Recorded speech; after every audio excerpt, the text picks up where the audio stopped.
Hello, everybody. Welcome to Water Talks with Innovize, an Autodesk company. Today, we're going to be talking about how to use InfoWater Pro to track water loss, analyze results, differentiate customer usage from water leakage in water distribution models. Joining me today are Felipe Hernandez and Sean Wong. But my name is Midori Patterson, and I'm a solutions engineer here with Innovize. Been here for almost a year now, but I help out with these water talks. I talk to customers about their water models. I have a water resource engineering background, mostly from the floodplain modeling and mapping side of things.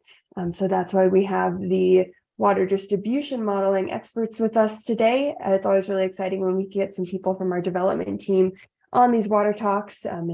So Felipe, do you want to introduce yourself next? Sure, thank you. Hello, everyone. My name is Felipe Hernandez. I'm a civil engineer. I also have a master's in computer engineering, and I've been with Innovize around 3 years and a half. I'm in charge of the simulation engine inside InfoWater Pro. Yeah, I'm very excited about today's talk. It's kind of a rehash of something we did over a year ago, December 21. So if you saw us back then, this could be a reminder. We will try to also talk a little bit more about some topics that we didn't talk back then. So yeah, that's me. Okay, thank you, Felipe. And this is Sean. I am the software development manager for the InfoWater Pro. I started with Innovize in 2011. It has been a great journey, to work with so many people here in Innovize in Autodesk, and also working with a lot of users in order to improve our products, which it can provide the best solution to everybody using InfoWater Pro. And yeah, so we work with the support team and also the sales engineers a lot. And this is kind of one of the channels that we are using, to get some feedback from customers. And also, yeah, we will try to show what we have improved in the product to all the users. We like to share the knowledge, Cool, and then we'll just go over some quick housekeeping notes before we dive into everything.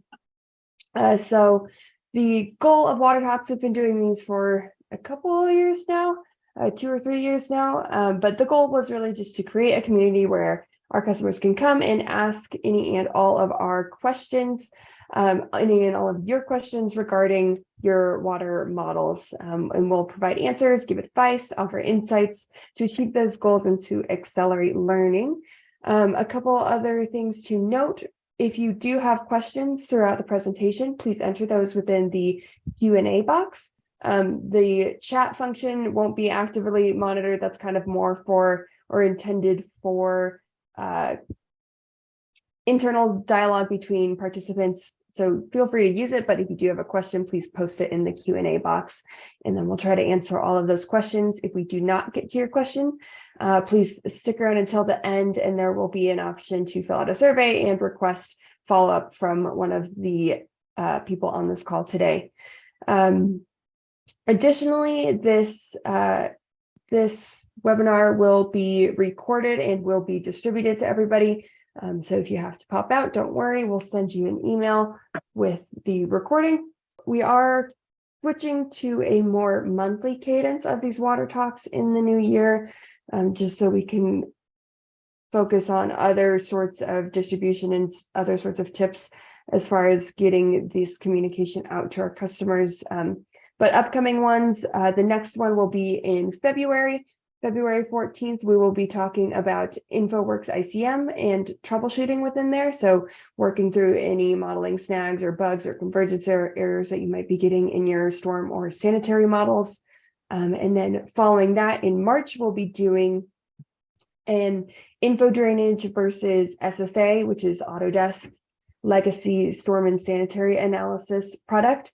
And so we'll be talking through the workflow comparisons of those two features or those two products and how they differ on March 14th. But definitely follow us on our blog to keep up to date on those sorts of water talks. And yeah, looking forward to those future discussions. So that being said, we're going to kick off today's presentation with a poll. So we have some quick questions about your water modeling, and then after that, you won't hear from me anymore, and Felipe will take it over from there. So I'm going to launch this poll now.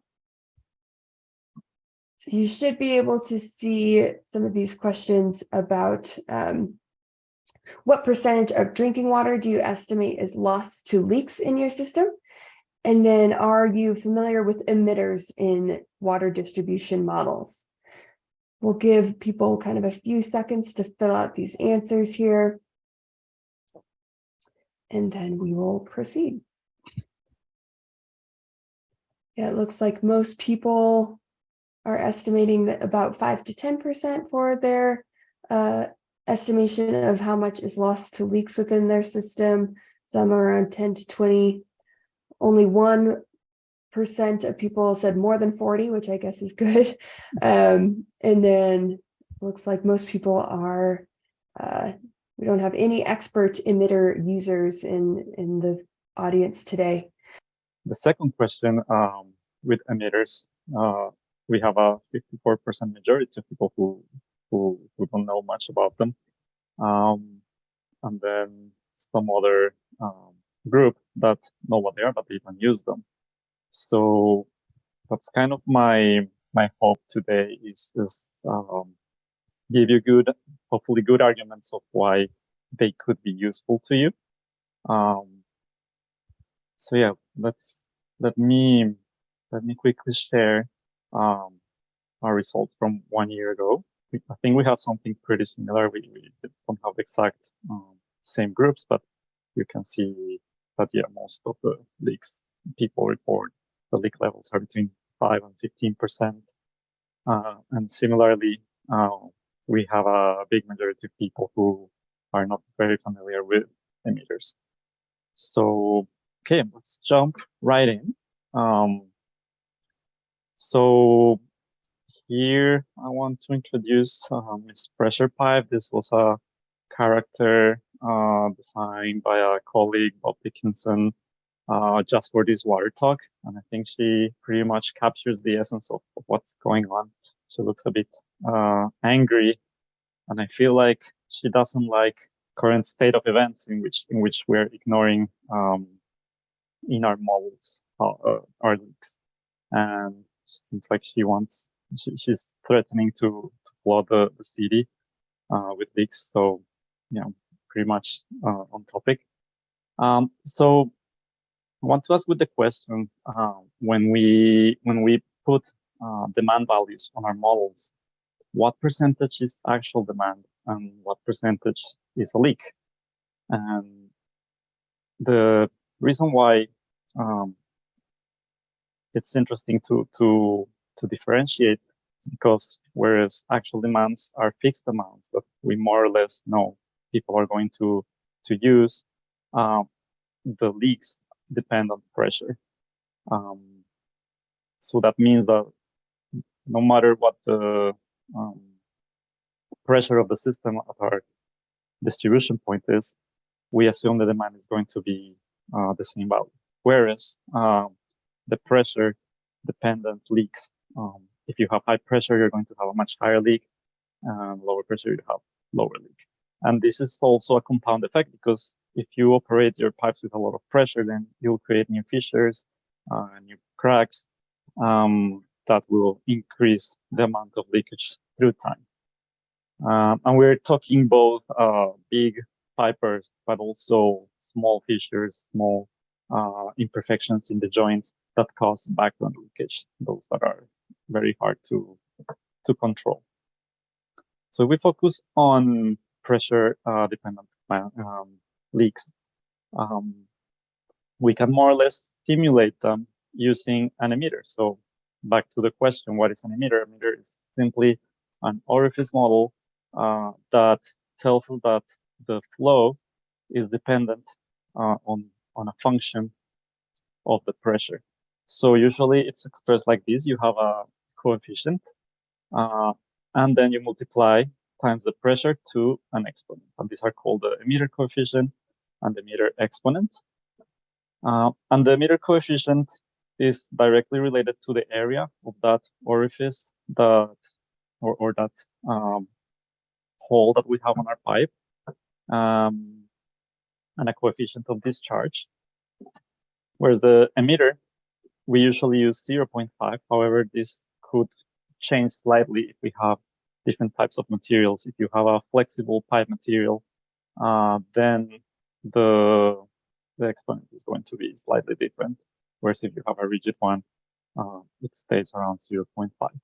So a very simple model that allows us to incorporate leakage in water distribution. And then how would this look in our model? So assume this is the measurement that we have for the supply of a neighborhood. So we can think this is a typical day. Throughout the day, we have this values that we measure from telemetry, and this is water going into the neighborhood. So usually we know that that includes both actual demand, but also leaks. However, since we have variations in pressure throughout the day, mostly through the night, we have very high pressures when there's not much user consumption. Whereas during the day, because of the higher consumption, we have more losses throughout the system and therefore less pressure. So the leaks, if we could measure them, they will look something like this. And here I'm assuming a relatively high level of leaks, 20% total. We will see something like this. We have during the night hours here at the beginning of the day, at the end of the day, slightly higher levels than what we have during the peak hours. Again, because of the effect of pressure. And then our actual demand, what our users actually use, is going to be lower than what we originally had. So in our models, we usually just look at the totals, at the green curve. So I want to advocate here for the advantages of dividing. So in order to do that, we're going to go to our model. So here I have InfoWater Pro open, and I'm working with this relatively small model, just a small part of a city.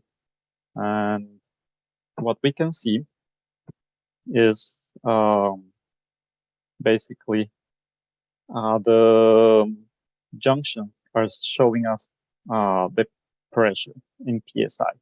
So I color coded and changed the size of the icons so that if the pressure is between 40 and 70 PSI, let's say that this is more or less the desired operation range, then we will have a small green junction. And as it goes either too high or too low, then I color coded them differently. So in this case, we're looking at midnight. So of course we have very high values. However, if we look at our, for example, in this junction, our consumption pattern, we see that we have a peak around before 8 a.m. and then we have another peak around 6 p.m. So if I look at those times, we're going to see that the pressures are, of course, much lower.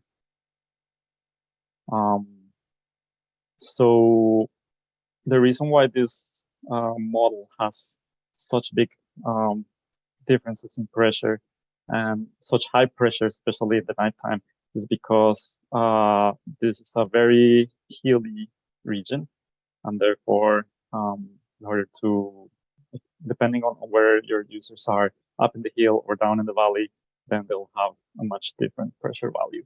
So this is probably one of the cases in which you will really have a relatively big amount of leaks.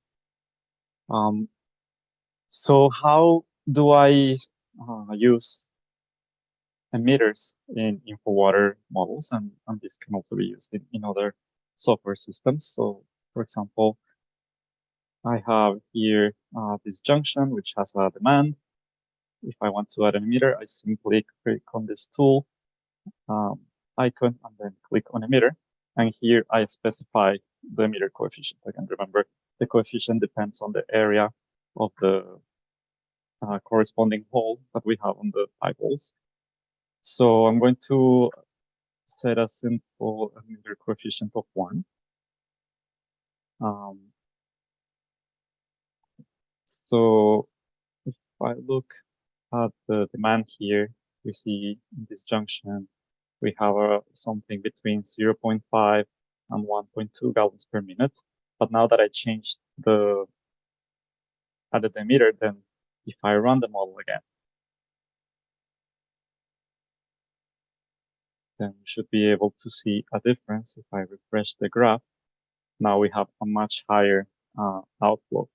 And the demand in this junction is very small. Therefore, with that emitter coefficient that I put, now most of the outflow is dominated by the emitter. We have these very big values. However, necessarily, like usually, we have more demand than emitters. But this was just an example of how you can add emitters to your model. So you can just add one by one. You can combine them in junctions that already have a demand, or simply you can use them by themselves in a junction with no demand. You can also mass edit your junctions to add emitters. So for example, if I take this entire, let's call it a neighborhood, and I add it to the domain, then I should be able to go to the group editor and add an emitter to those junctions in the domain. So let's say I add a emitter coefficient of 1 to all those junctions. And click apply. So now if we run again our model, we should be able to see a big increase in the demand going into that neighborhood because of the emitter coefficients. And this is reflected in the color coding. Now we see that our pressures are very low. We have probably some negative pressures because of all the flow that is coming out from this. So you can edit your emitters on the group editing. You can also use the database editor to edit. So you need to go to the extended modeling data, and then here you have the junction emitters. So if I open this table, here we can see all the emitter coefficients that I just added. So yeah, I'm just going to delete them all, go back to our previous configuration. But you could go one by one, editing this. Let's run them all again to recover our baseline. So that's how you can use emitters to add leakage, explicit leakage to your model. However, what I want to show you now is assuming that this model is correctly calibrated based on some measured flow data. So how can we accurately, or more or less accurately, modify our model to reflect what we would realistically have in terms of leakage? I'm going to assume that we know what the percent of leakage is. We're going to use a 20% overall volume of leakage compared to the total flow. And the second assumption that I'm going to make is that the more demand you have in a junction, the more leakage you have there too. You could do it differently. If you know, for example, the state of your assets, if you know you have a pipe that is very old, or you have another pipe in which pressure is very high and probably has a lot of fissures, then you can determine your coefficients based on this. But for now, to keep it relatively simple, we're going to assume that the coefficients are proportional to the demands. So in order to do that, I'm going to open a spreadsheet so that we can first modify our demand so that it's smaller. We're going to reduce our base demands by 20%. And then I'm going to compute the emitter coefficients for each junction based on the assumptions we just discussed. So first, I'm going to go to the database editor. I'm going to go to my junction,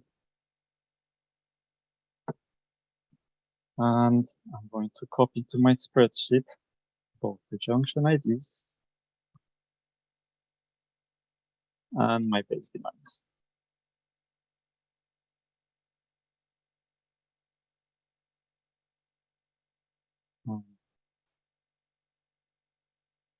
This is the base demand in hours per minute.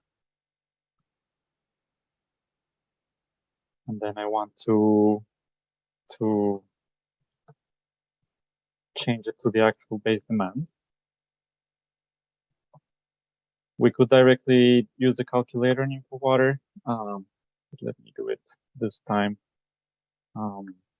this way. So we're going to take our current base demand, multiply it by 80%, and just apply this to all the junctions. So I'm reducing my base demand. And before I do that here, I want to create a new scenario so that we can compare both our base and then our modified scenario. So I'm going to create a new child scenario. I'm going to call it leakage.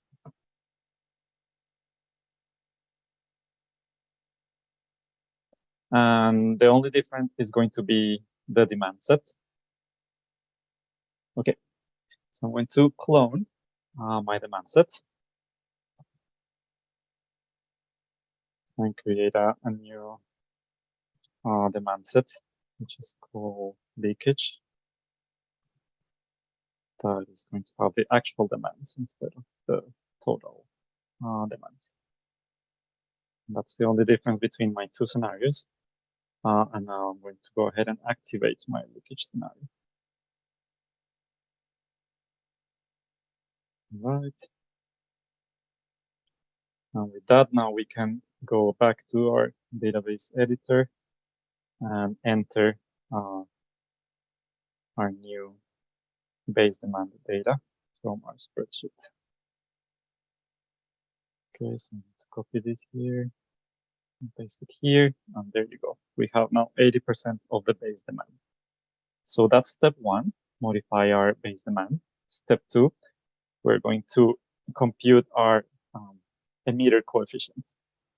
So in order to do that, I'm going to take our base demand and I'm going to assume a 20% of that is going to be leakage. However, I want to have nominal pressure, basically like more or less pressure that is representative of the entire typical day. So I'm going to go to my report manager, look at the pressures in the entire system, and I'm going to select a time which I feel is more or less representative. So I'm going to open the junction report, and I'm going to take the noon time, and that's where I will have the pressures that I think is more or less representative of what's happening in each one of those junctions. Copy this. Can I order them based on? Let's keep that way. Okay. I'm going to put that data here on my pressure data. And with that, I'm going to extract my nominal pressure in PSI. Since the two tables don't have exactly the same ordering of the junctions, then you will need to sort them to combine them or use the kind of lookup function. So I want to find the ID in this table and grab column 2. And that should give me, for example, for J10, gives me the correct pressure value. And I copy this to the entire table. Hopefully I don't make a mistake. If I am, and I'm going to paste the values so that we don't have our equation yet and we can get rid of this. All right. So now we have our nominal pressure in each one of our junctions. So we know what the actual base demand is. So now we can compute our leakage, gallons per minute, which is simply going to be our base demand multiplied by 20%. I can also take the base demand and subtract the actual demand if it's the same. So this is more or less what the average leakage is for each junction throughout the day. And from this, we can estimate our coefficient. So in order to estimate our coefficient, we go back to the equation we briefly showed before, which says that the leakage flow is equal to the coefficient times the pressure to the power, to the exponent. And the exponent, we're going to use 0.5. So if I solve for the coefficient, we basically have our leakage flow divided by our pressure to the 0.5, which is our exponent. So I'm just solving for the coefficient in that simple equation I showed before, and that should allow us to compute the emitter coefficient for all of our junctions. I see that I didn't write 0.5. That's why it wasn't. Okay, that's more like it. All right. And with this, we now can input our emitter coefficients into our model. So how many junctions do we have in total? We have 780. So what I'm going to do now is go back to my database editor. And in our extended modeling data, we're going to go to our emitters. And I'm going to add 718 rows, one for each junction. And then I just have to copy my IDs from here. Junction ID. And then the emitter coefficient. We have an invalid number here, but I think it's just because it should be 0. When you enter it here, it should interpret it as 0. All right, so it shouldn't be a problem. And there you go. We have our emitter coefficients that are proportional to our demands. So with that, let's run our model and see how it does. Okay, we run it, go back to our map display to display our pressure values.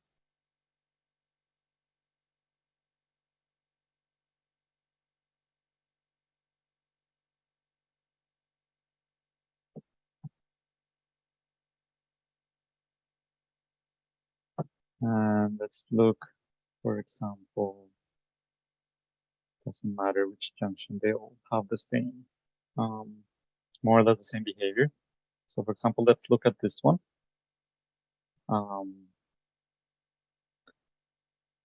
So here we have our demand, and we want to compare it to our previous scenario that did not separate the actual demands from the leak values. So I'm going to go to the other output source, and we get something like this.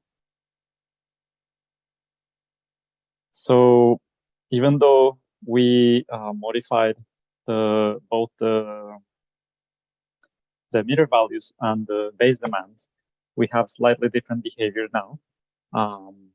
In the base scenario, which mimics what we have from telemetry, we have the green curve, but now we have the blue curve. We have more demand in the middle of the night and less demand in the middle of the day. And why is this? This is because our initial pattern was intended for only having pre-established demand. Now that we added the pressure-dependent portion of it, we are overestimating the demand at night, and we are underestimating the demand in the middle of the day. So basically, what we need to do is modify our pattern so that it reflects not the entire water flowing into the system, but just what is actual demand. So that's the last step we need to do so that we can completely distinguish between leaks and actual demands. So in order to do that, I'm going to start a second spreadsheet here.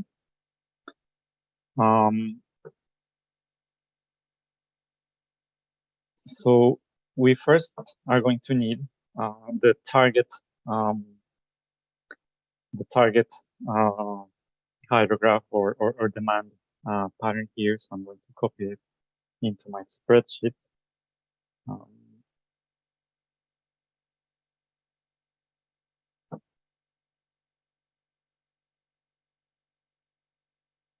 So here's our time series.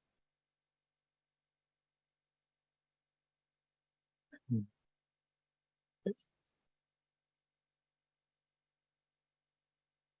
Paste it.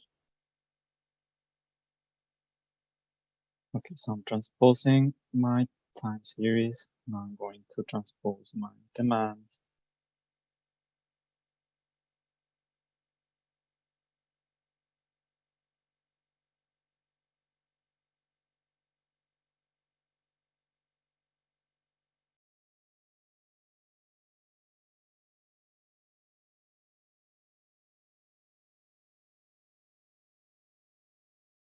So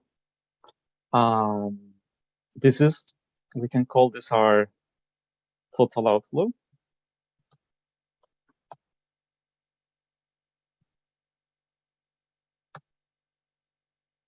All right.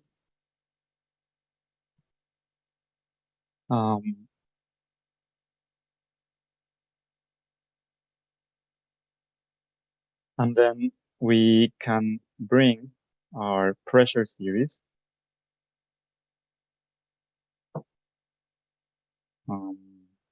This time I'm going to use the one we just modeled, just this one.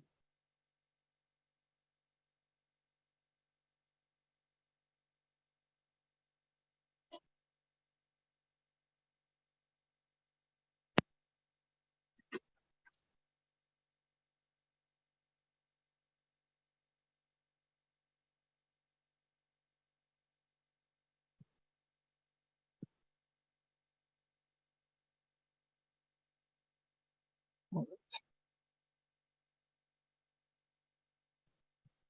right. Pressure, PSI. And as we did last time, we're going to be distributing an example of these spreadsheets to everyone so that you don't have to worry about remembering everything that we did here. You can just follow the instructions on the spreadsheet to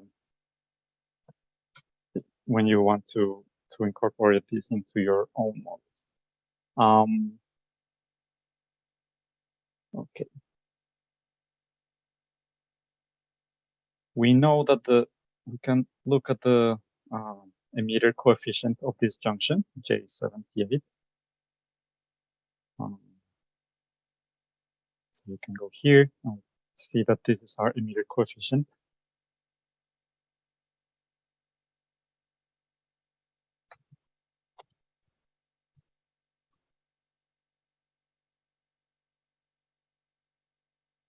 So with the pressure, we can now see what's the actual demand. Sorry, the actual leakage. So again, we use our equation. So our leakage is going to be the coefficient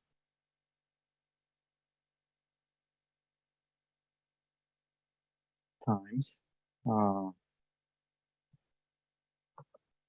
the pressure to the 0.5 power, which is our exponent. And this is going to be our leakage in gallons per minute. So in order to see what the actual demand is,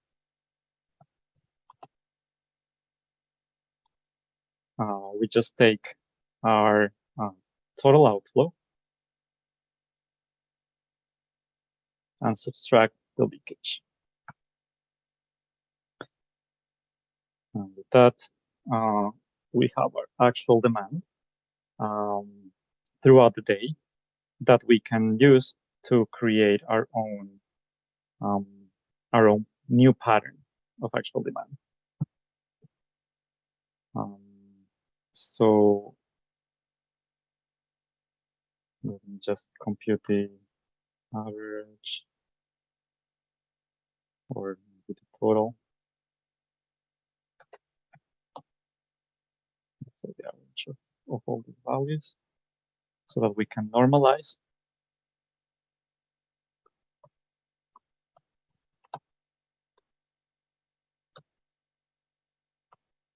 So I will take each value and divide it by the average. And that way we can normalize our demand pattern.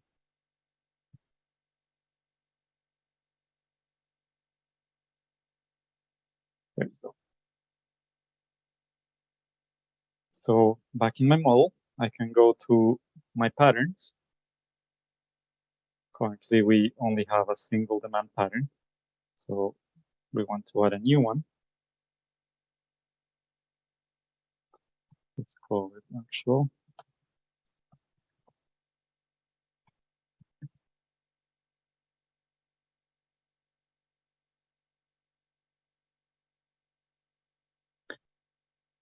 Or even better if instead of creating it from scratch, I just take the one we already have and create a copy.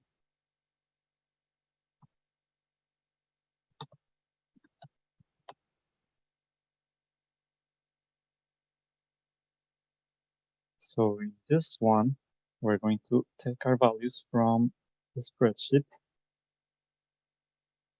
and replace them here.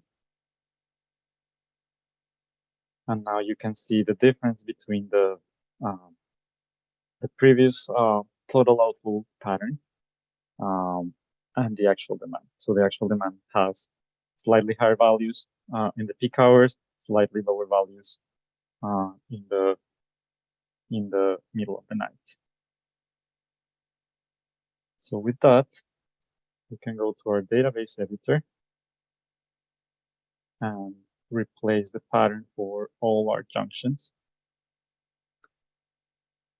in the junction table.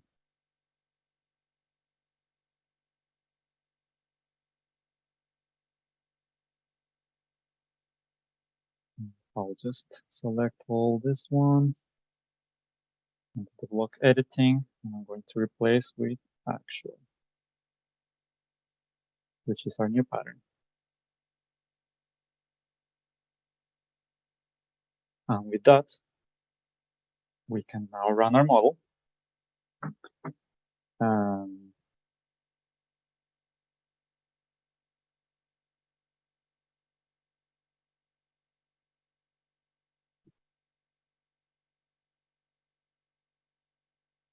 Look again at our time series. So if I refresh this, we now see here in the pressure that we have now a much better match with the previous model. And same with the demand, we have almost a perfect match. So what does this mean? This means that we had an original model that we had calibrated based on some data, observed data. But we assumed everything behaved as a demand. But now we separated actual demand from the pressure-dependent leaks, and we managed to more or less calibrate it so that it behaves the same as the original model for this specific case. So what can we do with this now that our model is supposed to be able to respond to pressure changes and reflect how the leakage changes according to this? So I'm going to create a new scenario. I'm going to call it control, in which what I want is to demonstrate how we can make control changes to try to deal with leakage. So I'm going to change the control set to a new one.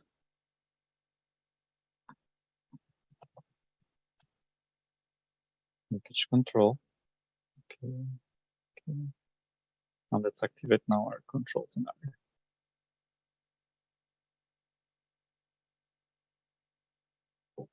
Try again.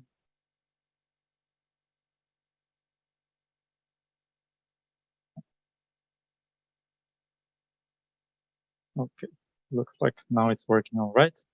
So right now we have the exact same behavior as we had before. So if you see here, we have some high pressures at this time of the day. And in the entrance of this zone, we have a pressure reducing valve, which has a setting of 100. So what I want to do is I want to reduce the pressure during the night to try to reduce the amount of leakage. So I'm going to go into the controls here, and I'm going to change the setting from 100 to 60 when we start the simulation at midnight. Then we're going to go back to our normal operation at 6 a.m.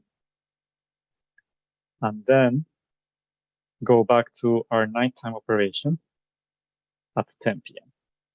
All right, so we maintain the normal setting of this pressure reducing valve during our peak hours, but then at night we reduce it to just 60 psi. So let's see how that works. So let's rerun the model with that change.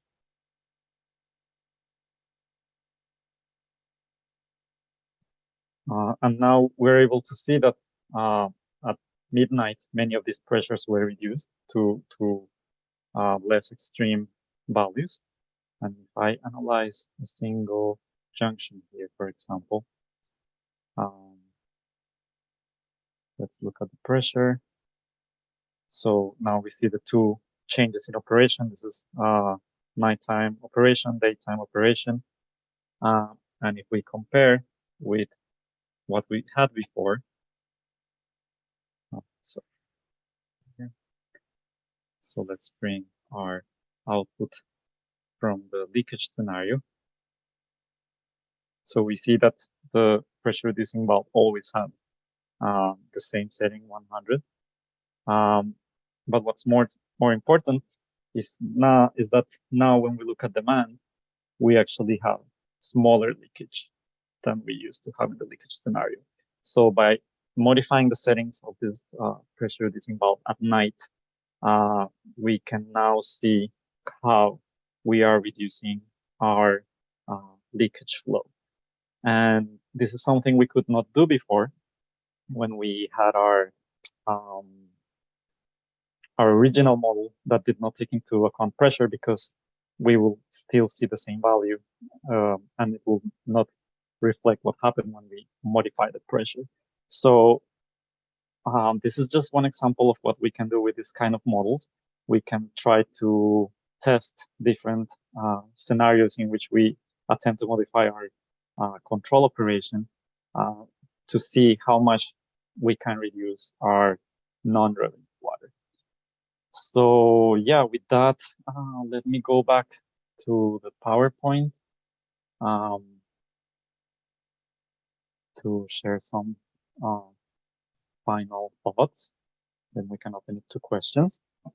So yeah, why we want to do this? We want to have first better estimates of actual demand, which could help us for better planning, better operations, because we know exactly or more precisely what kind of demand our users are actually having. And second, we want to assess the impact of pressure changes on leaks. This can help us, for example, if we want to do asset maintenance or replacement, because we can see if we replace some specific pipes, what will be the effect on leaks. We can use pressure control to try to reduce leaks, as I just quickly demonstrated.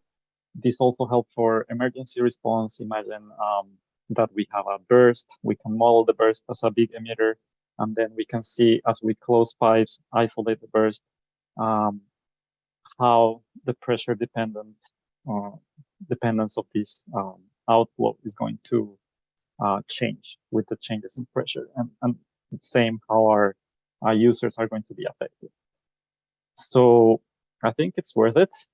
So again, to recap, how do we do it? We first need to have some leakage estimates, and it doesn't have to be one for the entire system. We can have different for different neighborhoods. Then we assume some leakage distribution scenarios. The one we demonstrated says our leakage is proportional to how much our users consume, but you can also take into account the state of your infrastructure. Then you need to estimate the emitter coefficients. And we use a nominal pressure profile to do that. Finally, we need to estimate the actual demand. We reduce the base values, and we modify the pattern so that we do not overestimate our night flow, our night consumption, and do not underestimate our daytime consumption. And that's basically it. So yes, thanks a lot for your attention. I think we have a little bit of time for a few questions. Please take the survey, and yeah, I hope this has been useful. Thanks so much, Felipe. Sure. Yeah, thanks a lot for that demonstration, for that presentation. We did have one question that came through regarding that Sean answered regarding if Innovyze offer or recommends a table of C coefficients. Sean passed along kind of a link to a resource there. The one open question that we do have was the 20% value chosen based on the estimated water loss values of the modeled system? Yeah, correct. This is something that we did arbitrarily, but of course, you should look at your own system, and again, I assume the same value for the entire system, but you should be able to identify parts of your system that have more leaks or fewer leaks, So if you're going to use this methodology, you should take into account those different percentages. Hope that answers the question. Then we just had a couple others come through. One is, how important is it in the regional transmission system? Sean, do you want to address that one? Yeah, so maybe it's not that important as the distribution system. The regional transmission line is usually, it's high pressure, of course, but it's just a trunk, right? A trunk line. So it I think those all the fittings or those are kind of well maintained, and then the leakage can be easily be be reduced through the annual maintenance or something. So I'm not too worried about those large diameter transmission line. Okay. And then another question that we got was, do you see this being used in water conservation plans to estimate water savings with pressure management? Yeah, for sure. I hope that following that example with the pressure reducing valve, you can actually complement those kind of programs by looking more globally at how you manage your pressures throughout the system. If you have different types of such controls structures, how you can use them in parallel, how you can optimize their own base settings, and if you can actually implement changing settings throughout the day. So this will help you to see how much water you will be saving. And then another one that we got was, do you always do demand weighted allocation of leakage? Why not public/private side pipe length or length area weighted allocation? Yeah, exactly. This is the example I use here because it's more or less the simplest one. That you assume that the leaks are proportional to the demand, and this more or less follows the logic that maybe some of the leaks are not happening in your utilities infrastructure, but in the customer's side or something like that. But of course, you could find an heuristic or a simple way to say, I'm going to account for the knowledge I have of my infrastructure. Where do I have aging pipes? Where do I know I have problem areas? And I can assign the emitters to the junctions based on the pipes surrounding them. So if I know this pipe has a lot of background leakage, then I'm going to assign a higher value to the junctions at the beginning and end of that pipe. So yeah, of course, you can do it in different ways. Becomes a little bit, you'll have to put some engineering into it. How much do I balance user side of the equation versus my own infrastructure side? And then another question from Joshua was, you provided an example of adjusting the diurnal pattern for a specific junction. Each junction has unique pressure profile. So how do you segment a pressure zone into a realistic number of unique diurnal patterns given the difference in elevation/pressure? Yeah, that totally makes sense. Yeah, one of the benefits I had with this model is that it's more or less homogeneous. So I think a sensible approach, because yeah, you could do this for every junction individually and it will take forever. You don't want to do that. It's maybe the same kind of approach you currently use for determining pressure zones, or seeing neighborhoods that have more or less the same topography or are under the same control scheme or under the same time. So you have to use your engineering criteria here. eventually it will be desirable to have like an automated way of doing something like this, and even go a step further and even incorporate this into an automatic calibration process. That would be ideal. But for now, since this is a very new topic, we have to be creative on how we use our manual processes.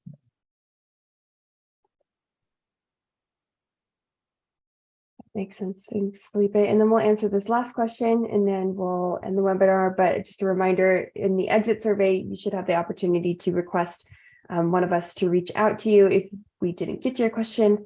But the last one that we have in here is, I think the usefulness of the leaking modeling depends on the overall leakage rate.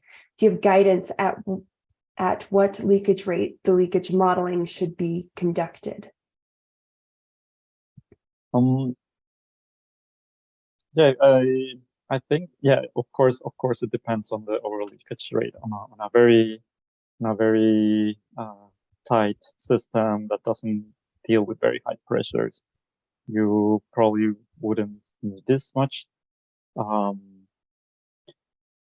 Again, I will refer to your engineering judgment. If you know that leakage is a problem with your system, if you are trying to assess how it affects your operation, and you want to implement measures to reduce it, then yeah, this makes sense. Okay, that's the last of the questions. Thank you so much, Felipe and Sean, for jumping on this presentation, for sharing all that knowledge with the greater Innovise community. Again, there'll be a survey at the end of this. Please fill that out if you have ideas for further water talk or ideas for future water talks, anything that we can improve on. We are always open and willing to hear that feedback. And a recording will be sent out probably within the day or perhaps tomorrow. But you guys will have that as an email. And again, thank you guys both so much and have a great rest of your day. Thanks, everyone. Thank you, everyone.